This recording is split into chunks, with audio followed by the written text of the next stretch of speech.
Assalamualaikum warahmatullahi wabarakatuh.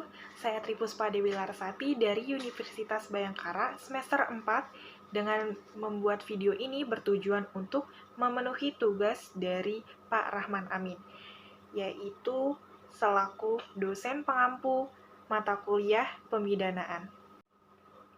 Nah, dalam video ini saya akan menjelaskan apa saja jenis-jenis pidana. Yang pertama itu saya akan menjelaskan pidana pokok.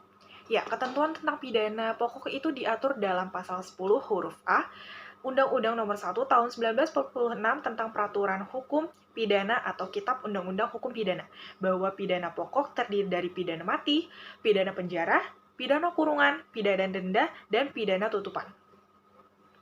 Selanjutnya saya akan menjelaskan satu-satu apa saja itu pidana. Yang pertama ada pidana mati. Pidana mati adalah pidana yang terberat, karena pidana mati pelaksanaannya berupa penyerangan terhadap hak hidup bagi manusia, yang sesungguhnya hak ini hanyalah berada pada Tuhan. Jika pidana mati telah dijalankan, maka tidak dapat memberi harapan lagi untuk perbaikan, baik revisi atas jenis pidananya maupun perbaikan atas diri terpidananya. Nah, yang kedua ada pidana penjara. Ketentuan tentang pidana penjara sebagai pidana pokok diatur dalam pasal 12 KUHP, yaitu 1. Pidana penjara adalah seumur hidup atau selama waktu tertentu. Dan yang kedua, pidana penjara selama waktu tertentu paling pendek adalah 15 hari dan paling lama adalah 15 tahun berturut-turut. Dan yang ketiga, pidana penjara selama waktu tertentu boleh dijatuhkan untuk 20 tahun berturut-turut. Antara pidana mati, pidana seumur hidup, dan pidana penjara selama waktu tertentu, atau antara pidana penjara seumur hidup dan selama waktu tertentu. Begitu juga dalam hal batas 15 tahun dilampaui sebab tambahan pidana karena perbarengan, pengulangan, atau karena ditentukan pasal 52. Lalu yang keempat, ada pidana penjara selama waktu tertentu sekali-kali tidak boleh melebihi 20 tahun. Lalu selanjutnya ada pidana kurungan. Pidana kurungan sama halnya dengan pidana penjara yang merupakan suatu pidana pembatasan kebebasan bergerak dari seorang terpidana yang dilakukan dengan menutup orang tersebut di dalam sebuah lembaga permasyarakatan. Terpidana wajib mematuhi semua peraturan tata tertib yang berlaku di lembaga pemasyarakatan dan terdapat tindakan tata tertib bagi mereka yang melanggar peraturan tertentu. Pidana kurungan merupakan pidana perampasan kemerdekaan yang lebih ringan daripada pidana penjara, di mana pidana kurungan diancam terhadap delik yang tidak bersifat jahat, yakni pelanggaran dan kejahatan yang tidak dilakukan dengan sengaja.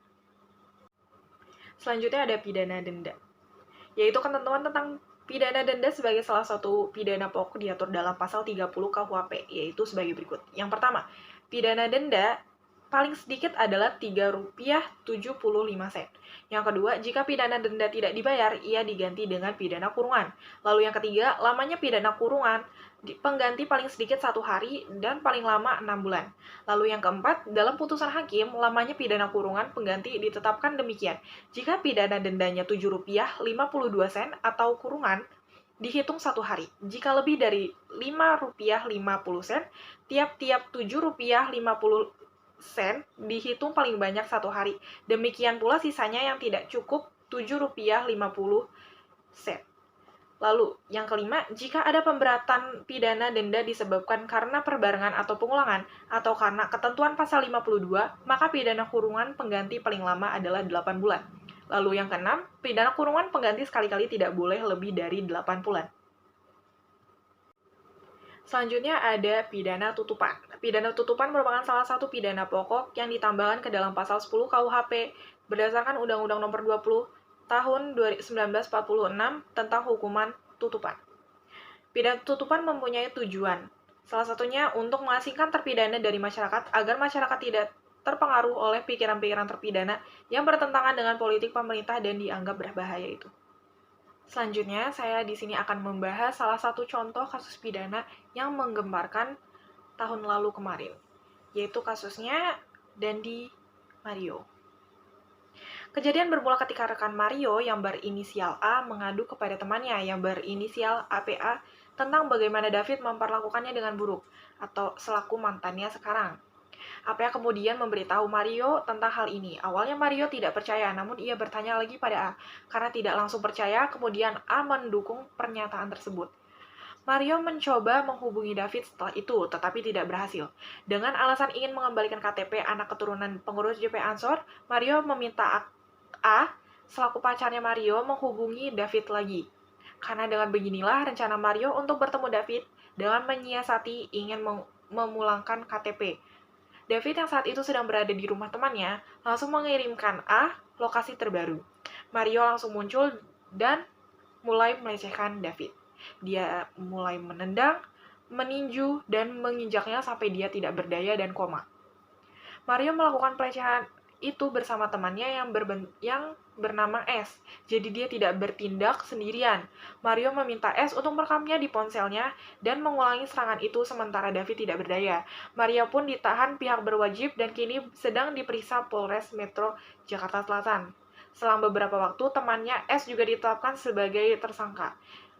Dua wanita berinisial A dan APA diverifikasi selama penyelidikan, keduanya telah diinterogasi oleh pihak berwenang dan mereka masih dianggap sebagai saksi.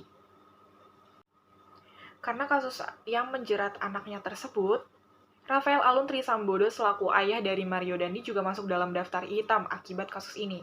Rafael dikabarkan memiliki aset senilai 56 miliar. Rafael juga dipanggil KPK untuk menjawab pertanyaan tentang hartanya yang sangat berharga itu. Ibu dari Mario Dandi menjadi pusat perhatian pula. Selain itu, Ernie Meiki Torondek selaku ibu Mario Dandi tak lepas dari sorotan. Menurut rumor yang beredar, Ernie adalah pemilik rumah makan bilik kayu di Jalan Ibda Tut Harsono di Timoho, Kota Yogyakarta. Setelah berbulan-bulan, A dinyatakan sebagai tersangka. Sidang putusan untuk A digelar di Pengadilan Negeri Jakarta Selatan. A terbukti bersalah karena menjadi penyebab utama atau dalang dari penganiayaan David. Kondisi David dapat dikatakan sangat parah karena ia koma berhari-hari di ruang kamar rumah sakit serta diduga mengalami cedera otak.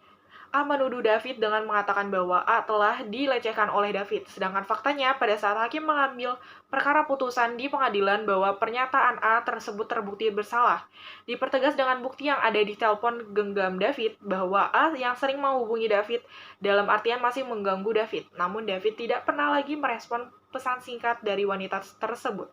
Mengingat A yang masih berusia 15 tahun atau di bawah umur, juga orang tuanya yang sakit parah, oleh karenanya hakim hanya menghukum A selama 3 tahun. Sedangkan sidang putusan untuk Mario bersama temannya itu belum mendapat keputusan dari hakim. Diketahui Mario Dandi dipersangkakan dengan pasal 355 KUHP ayat 1, subsidiar 354 ayat 1 KUHP, lebih subsidiar pasal 353 ayat 2 KUHP, serta pasal 351 ayat 2 KUHP, dan atau 76C Jungto 80 Undang-Undang Perlindungan Anak. Berikutnya saya akan menjelaskan bunyi-bunyi pasal tersebut. Yang pertama ada bunyi pasal 355 KUHP. 1. Penganiayaan berat yang dilakukan dengan rencana terlebih dahulu diancam dengan pidana penjara paling lama 12 tahun. Dalam kasus ini terbukti jelas bahwa Mario telah merencanakannya terlebih dahulu bersama A. Jika perbuatan itu mengakibatkan kematian, yang bersalah diancam dengan penjara paling lama 15 tahun. Dalam kasus ini, David sudah sadar dari komanya. Lalu bunyi pasal 354 KUHP. Barang siapa sengaja melukai berat orang lain diancam karena melakukan penganiayaan berat dengan pidana penjara paling lama 8 tahun. Dalam kasus ini, David diduga luka parah di beberapa bagian tubuh, khususnya di otak. Jika perbuatan itu mengakibatkan kematian, yang bersalah diancam dengan pidana penjara paling lama 10 tahun. Lalu bunyi pasal 353 KUHP.